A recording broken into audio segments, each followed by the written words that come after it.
സംസ്ഥാനത്ത് 2025 തെക്ക് പടിഞ്ഞാറൻ കാലവർഷം മെയ് 27-നോടെയാണ് എത്താനായി സാധ്യതയെന്ന് കേന്ദ്ര കാലാവസ്ഥാ വകുപ്പ്.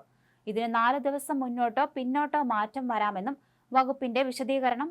ബംഗാൾ ഉൾക്കടലിലും അറബിക്കടലിലും കാറ്റിന്റെ ദിശയിലുണ്ടായ മാറ്റം കാലവർഷത്തിന് വഴിയൊരുക്കുന്നതാണ്. മെയ് 13-നോടെ കാലവർഷം തെക്കൻ ആൻഡമാൻ കടലിലെ ചില ഭാഗങ്ങളിൽ എത്തും.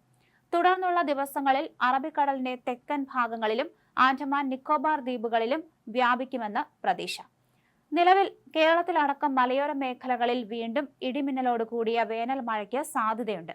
അതേസമയം തിരുവനന്തപുരത്ത് കാപ്പിൽ മുതൽ പൊഴിയൂർ വരെ 13-ാം തീയതി വൈകിട്ട് 5:30 വരെയും കന്യാകുമാരി തീരത്ത് അതേ ദിവസം രാത്രി 11:30 വരെയും കള്ളക്കടൽ പ്രതിഭാസം അനുഭവപ്പെടാൻ സാധ്യതയുണ്ട്.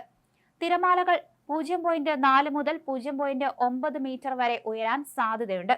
മത്സ്യത്തൊഴിലാളികളും തീരദേശവാസികളും അതീവ ജാഗ്രത പാലിക്കണമെന്ന് അധികൃതർ അറിയിച്ചു. കടലാക്രമണ സാധ്യതയുള്ള പ്രദേശങ്ങളിൽ നിന്നും അകലം പാലിക്കണമെന്നും ചെറിയ വള്ളങ്ങളും ബോട്ടുകളും കടലിൽ ഇറക്കാതിരിക്കാൻ പ്രത്യേകം ശ്രദ്ധിക്കണമെന്നും നിർദ്ദേശം നൽകിയിട്ടുണ്ട്.